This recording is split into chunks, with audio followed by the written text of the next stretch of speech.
What's in your garage is back down in the Shire. We have an overnight stay at the President's house. Good afternoon, John. Good afternoon, Vince. What have we got here? We've got an orphan that's been looked after by us for a few nights. It's a 1959 Ponton Coupe. So this is quite a special car. If you notice by its styling that it looks like a Ponton at the front. So it's got the classic Ponton lines, but over here, like we're normally seeing these in a 4-door sedan, but this is the rare 2-door coupe. If you follow around the styling, you'll see that's still got the swage line, which was the original styling for these Pontons in the 4-door. In the 2-door, it still has it, and this is what was replicated when Mercedes reintroduced the W212 E-Class. They recreated that swage line here. So the tail lights are unique to the coupe. So unlike the Ponton 4-door, which have the small tail lights, these use the Adenauer 300D tail lights. I thought I'd seen them before. So if you look overall at the car, it almost has a mix of Italian styling. It almost looks like something from Frua of the 1950s. It looks like a British Elvis or a Bentley. So it's obviously quite special. It's not something you see every day. Now, the interesting thing about these cars is only 830 of these coupes were ever built. Wow. So 1,180 convertibles were built, but only 830 were hardtops. And of these 830, only 50 are right-hand drives, which makes this not only ultra special, but also quite rare. So I'm very fortunate that I spent some time at my garage. So even though I can't claim ownership, and I thank the owner Gallard for allowing us to look after it for a day or so. So this is one of 50? Yep, this is one of 50 right-hand drives, one of 830 total. Good Lord. Yeah, so the styling at the front is quite special too. It's very Ponton-like at the front, but it's got the stand-up radiator, which is classic of Mercedes. I think this style might have been introduced in 1952 or 53. Well, that looks a bit Ardenourish too, doesn't it? Yes, it does. This is the last of these series, and this was replaced by the W111. So the same engine that's in this was featured in the first W111, which was the 220 SE in the Finny and the 220 SE in the 111 Coupe. Right. So even though it's only a 2-door, it's still quite a long vehicle, isn't it? Yeah, it's quite large. It has no power steering. It has it's got power assisted brakes, although there are drums all around. There's no discs on these.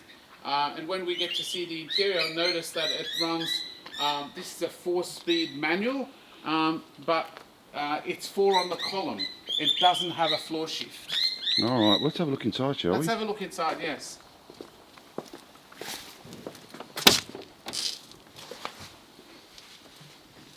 Now, I understand that this has recently been to John Pusamian. Yes, it's been to Car Interiors. Car Interior Plus at Artarmon, and the results are just phenomenal. That is the most gorgeous interior. And that's proper timber. That whole dash is made from one piece of ash.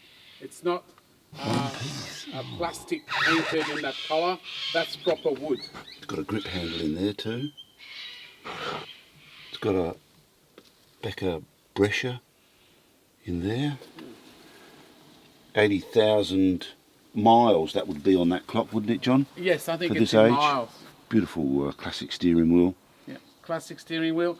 Strangely enough, Vince, that operates the blinkers. The horn rim also operates the blinkers. This section here? Yes. Yeah, very nice. And as he said, clutch and brake down there. The trimming's absolutely magnificent, especially if you look at that little rear seat. That flicks up and gives you more storage space in the back. Well, I did wonder about the gap at the back there, but apparently that's because the bench actually folds up. Yeah. And you'd be able to get a couple of suitcases in there, you etc., would. wouldn't you? You could get tailor-made luggage for these at the time. Look at the width of the seat there. Yeah. I mean, that's just, they are so comfortable to sit on. And look at the detail on the door card too, guys. The door cards are stunning. And that's a door pocket, Vince. If you pull that little strap there, that's actually a door pocket. Hold that door, John. There's Oh, I see. All right, so that goes right down into there for maps and all sorts. And this wood is just magnificent. And that door card, and we've got chrome on the end here too. Beautiful. The attention to detail here. Look at this. With that pull for the door closed, armrest, mat pocket, chrome handles. Beautiful. Chrome surround on the windows too. Beautiful. This is on the shortened ponton wheelbase. It's shorter by 11 centimeters than the 4-door. Right. Yeah.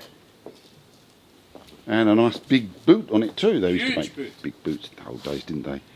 So you could get all the gear in there. And what year is this? 59. It's the last of these. 1959. Yeah. 60 odd years old. Beautiful. Well, lucky you, John. Be custodian of this for a couple of days. Certainly a classy machine. It is, isn't it? And thanks Oozes to class. Yeah, thank you to Gallup to letting us film see it and post it. Thanks a lot. Cheers, guys.